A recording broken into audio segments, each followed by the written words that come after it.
Hello! Qu'est-ce qui t'empêche d'être toi-même, de rayonner en fait, d'être et d'incarner pleinement ta lumière? Aujourd'hui, je vais te parler du regard des autres. Je pense que la première des choses pour se libérer, pour pouvoir rayonner pleinement et être soi-même, incarner notre mission, mission de vie, mission d'âme, ce qu'on a envie d'être et ce qui nous inspire profondément, c'est de se libérer euh, des autres. On a besoin des autres, on a besoin des relations pour vivre une vie pleinement épanouie. Seulement, souvent, le regard des autres, l'idée qu'on se fait d'être jugé par notre entourage, par notre famille, va finalement nous bloquer dans l'expansion de notre rayonnement. Et c'est vraiment important finalement de se rendre compte que quelles que soient nos décisions, quels que soient nos choix, quels que soient nos actes, on sera toujours jugé pour ce qu'on fait, mais aussi pour ce qu'on ne fait pas. Et souvent, la question à se poser, c'est est-ce que tu fais les choses pour toi ou est-ce que tu les fais pour les autres?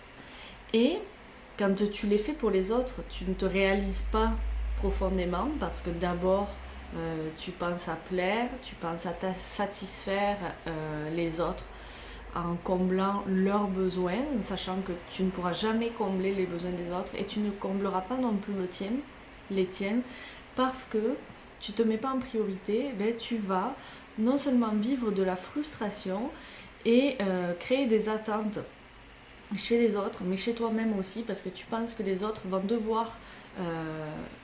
vont tout bonnement te rendre ce que tu leur as donné, alors que souvent on attend trop des personnes extérieures pour se réaliser, alors qu'on a vraiment tout le potentiel en nous de le faire nous-mêmes. Simplement, il faut vraiment se détacher de l'importance de l'opinion des autres, parce que c'est vraiment ce qui nous bloque. Tu ne seras jamais toi-même si tu fais si tu fais les choses pour plaire aux autres, et en plus tu seras jugé. Que tu fasses bien pour toi ou que tu fasses bien pour les autres, tu seras constamment jugé, parce que c'est comme ça, c'est la loi des relations. Donc autant faire des choses qui te font du bien à toi en premier, et ainsi tu pourras aussi satisfaire les besoins et les attentes des autres, de ton entourage. Puis aussi, il y a vraiment un aspect de responsabilité à prendre quand on veut vraiment s'épanouir et sortir de ce jeu de victime où on est victime du regard des autres, où on est victime de la société, où on est victime de notre éducation, où on est victime de l'école dans laquelle on a été, où on est victime de notre voisin, où on est victime de notre père ou de notre mère. On est tous responsables de notre vie.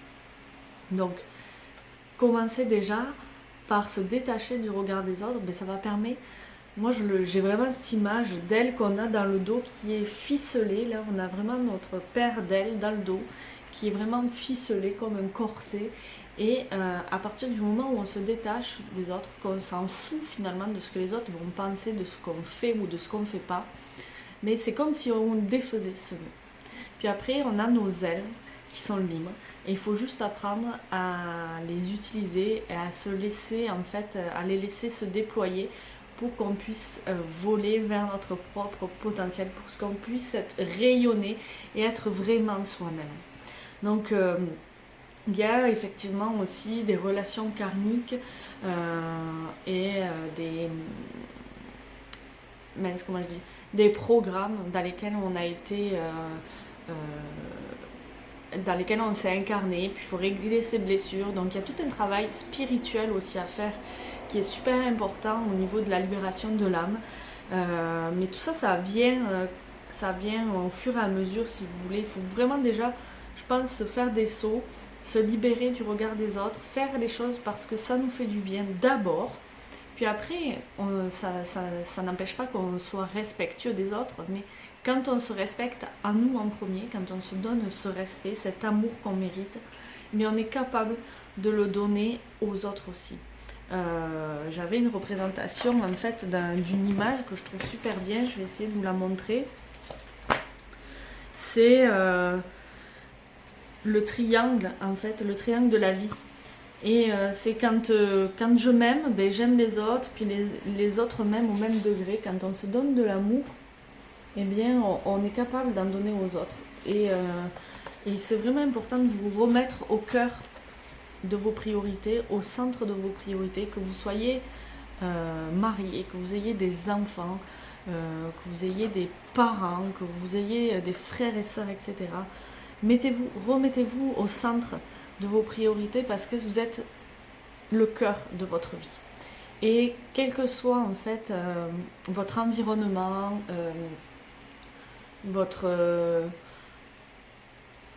quel que soit en fait tout votre univers, l'univers qui va vous entourer, si vous prenez soin de vous, vous allez rayonner vers cet univers uni vers, donc c'est bien, on est unis vers nous, on est unis vers les autres, mais si on rayonne d'abord, on rayonne notre mission d'âme, notre bien-être, notre joie, notre lumière, eh bien on va pouvoir s'unir vers les autres, avec les autres, et eux aussi vont pouvoir rayonner à leur façon dans leur univers, puis on va tous être connectés de façon homogène, de façon lumineuse.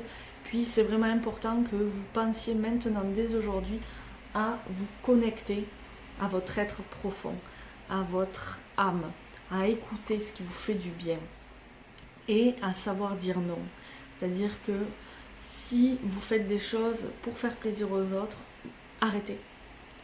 Faites-le d'abord parce que ça vous fait plaisir, parce que ça vous fait du bien. Et vous montrerez l'exemple à vos proches, et vous montrerez l'exemple à vos enfants que c'est vraiment important de vous mettre au cœur de vos priorités, sans être égoïste. Au contraire, je prends toujours la métaphore du sauveur, du sauveteur qui est sur la plage. Le sauveteur, qu'est-ce qu'il fait en premier? Mais il prend soin de lui, de son corps, de sa forme, de son physique. Il sait bien nager, c'est-à-dire qu'il n'a pas commencé à essayer de vouloir apprendre à nager aux autres. Non, il a d'abord commencé à apprendre à nager lui-même parce que c'est comme ça qu'il pourra sauver les autres de la noyade. Donc prenez soin de vous, commencez déjà par détacher du regard des autres, apprendre à dire non, ne pas avoir peur d'être jugé parce que de toute façon, voilà, vous serez toujours jugé pour ce que vous faites ou pour ce que vous ne faites pas. Puis aussi prendre conscience qu'on a tous et toutes des blessures qu'il faut apprendre à guérir, et c'est ça en fait le début de la liberté aussi, c'est d'apprendre à identifier ses blessures, si c'est de la trahison, si c'est de l'abandon, si c'est de l'humiliation, si on est dans l'injustice ou si on se sent toujours rejeté. À partir du moment où vous identifiez ces blessures, vous allez pouvoir commencer à travailler en fait sur vos croyances limitantes qui sont liées aussi à ces blessures, et vous allez attirer d'autres choses à vous, et ça va vous permettre de développer des choses plus lumineuses et qui vont vous permettre de rayonner et de vivre votre mission de vie. Donc je vous dis à très bientôt.